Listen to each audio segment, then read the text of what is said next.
A week doesn't go by that we don't have some kind of a violent incident on a church on a Sunday. So today's incident happens in Omaha, Nebraska.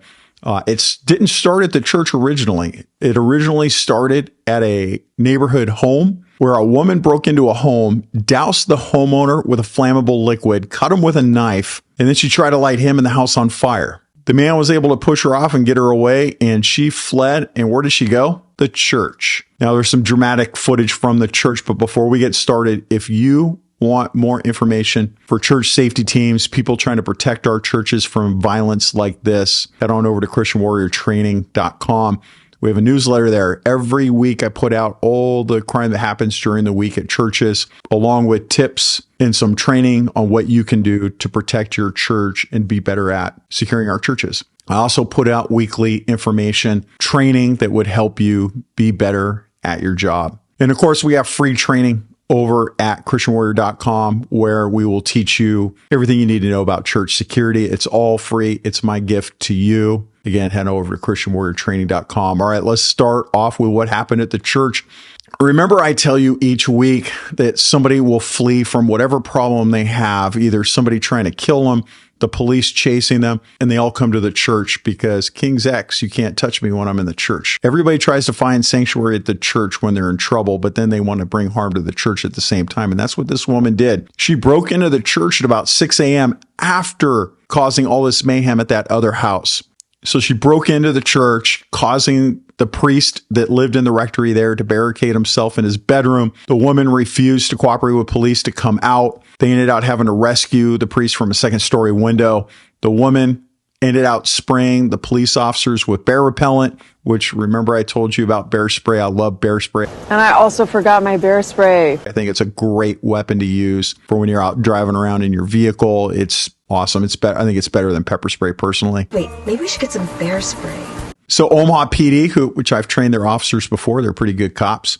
They needed to get her out of there, so they gassed her out, which led to this, her having to come out of the second floor window where she ended up dropping down and was taken into custody by the SWAT team. Now, look, there was a lot of damage caused at the church. Now, she caused a lot of that damage, but when SWAT shows up and they've got an uncooperative person, there is going to be some damage to the church when they deploy tear gas to get her out. We can't just go in and use lethal force. Obviously, it doesn't warrant that level. So tear gas is the next best thing. And it's going to be tough for that church to get all that out of there. All right. So what can you do? What can your church do if you have a similar situation like this? Number one, during non-working hours, such as this, where the priest was asleep and was probably going to get up soon for his services in the morning, you've got to keep your doors locked, deadbolted, and you've got to not just use like regular everyday locks.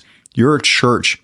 There are people that dislike you. There are people that want to do harm to Christians. You are going to have to put in extra large deadbolts, extra large screws that go into the frame instead of just into the, decorative wood around the door jamb. You're going to have to go do extra measures to fortify your church. There's tons of YouTube videos that will tell you how to fortify entry points. You're also going to need an alarm. You need an alarm. I keep saying this each week. You need an alarm for your church so that when somebody does break in, the alarm goes off and summons the police immediately.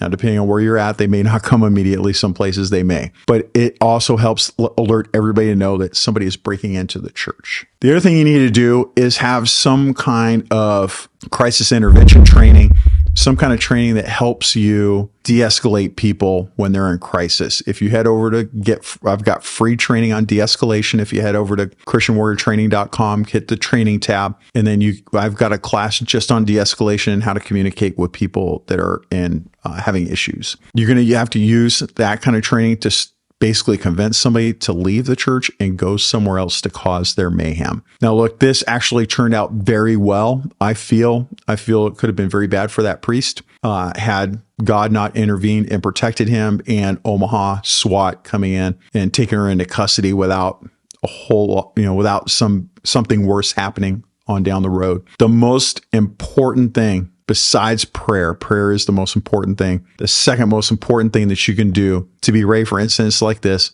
is remember your ABCs. Always be caring.